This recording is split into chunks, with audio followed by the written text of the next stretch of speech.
2,372 ಕೋಟಿ ರೂಪಾಯಿ ವೆಚ್ಚದ ಬಳ್ಳಾರಿ ಹೊಸಪೇಟೆ 3ನೇ ಮತ್ತು 4ನೇ ಮಾರ್ಗಕ್ಕೆ ಕೇಂದ್ರ ಸಚಿವ ಸಂಪುಟ ಅನುಮೋದನೆ ಈಗ ಸಿಕ್ಕಿದೆ. ಹಾವೇರಿನಲ್ಲಿ ನಡೆದ ಸಾಧನಾ ಸಮಾವೇಶದಲ್ಲಿ ಕೊಪ್ಪಳ ಶಾಸಕ ರಾಘವೇಂದ್ರ ಹಿಟ್ನಾಳ್ ಒಂದಿನ ಒಂದು ವಾಚ್ ಕಟ್ಟಿದ್ರಂತೆ.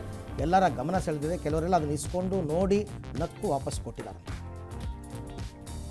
ವಿಜಯಪುರ ಅಸೆಂಬ್ಲಿ ಎಲೆಕ್ಷನ್ನಲ್ಲಿ ಅಕ್ರಮ ಎಸಗಿದ ಆರೋಪದಲ್ಲಿ ಶಾಸಕ ಯತ್ನಾಳ್ಗೆ ಜಯ ಸಿಕ್ಕಿದೆ. ಪರಾಜಿತ ಅಭ್ಯರ್ಥಿ ಅಬ್ದುಲ್ ಹಮೀದ್ ಖ್ವಾಜಾ ಸಲ್ಲಿಸಿದ ಅರ್ಜಿಯನ್ನು ಸುಪ್ರೀಂ ಕೋರ್ಟ್ ವಜಾಗೊಳಿಸಿದೆ. ಅದರ ಜೊತೆಗೆ ದಂಡ ಕೂಡ ವಿಧಿಸಿದೆ.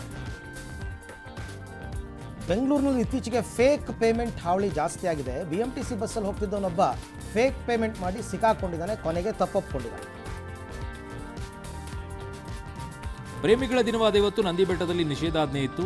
ಆದಾಗ್ಯೂ ಕೂಡ ಬೆಳಗ್ಗೆಯಿಂದಲೇ ನಂದಿ ಬೆಟ್ಟದಲ್ಲಿ ಸಂಭ್ರಮಾಚರಣೆ ಮಾಡೋಕ್ಕೆ ಹೋಗಿದ್ರಂತೆ ಎಲ್ಲ ಪ್ರೇಮಿಗಳು. ನಂದಿ ಬೆಟ್ಟದ ತಪ್ಪಲಿನ ಚೆಕ್ ಪೋಸ್ಟ್ ಬಳಿ ತಡೆದು ಕಳಿಸಿದ್ರು ವಾಪಸ್.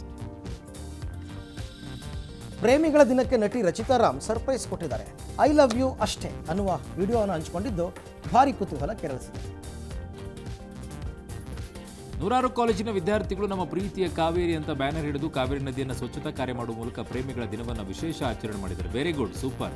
ಕುಶಾಲನಗರ ತಾಲೂಕಿನ ಕೊಪ್ಪ ಸೇತುವೆ ಬಳಿ ಭಾರತ್ ಮಾತಾ ಪ್ರಥಮ ದರ್ಜೆ ಕಾಲೇಜಿನ ವಿದ್ಯಾರ್ಥಿಗಳ ಕಾರ್ಯಕ್ಕೆ ಮೆಚ್ಚುಗೆ ವ್ಯಕ್ತವಾಗಿದೆ. ಎಲ್ಲ ಕಾಲೇಜು ಶಾಲೆಗಳು ಹಿಂಗೆ ಮಾಡಬೇಕು.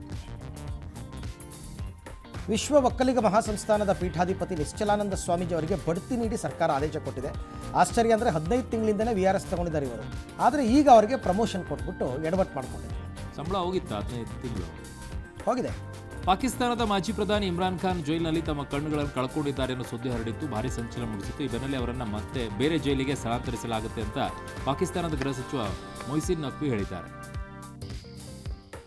ಚನ್ನಪಟ್ಟಣ ತಾಲೂಕಿನ ಮಲ್ಲಂಗೆರೆ ಗ್ರಾಮದಲ್ಲಿ ಒಂಟಿ ಸಲಗ ಪ್ರತ್ಯಕ್ಷಗೊಂಡು ಆತಂಕ ಸೃಷ್ಟಿ ಮಾಡಿದೆ.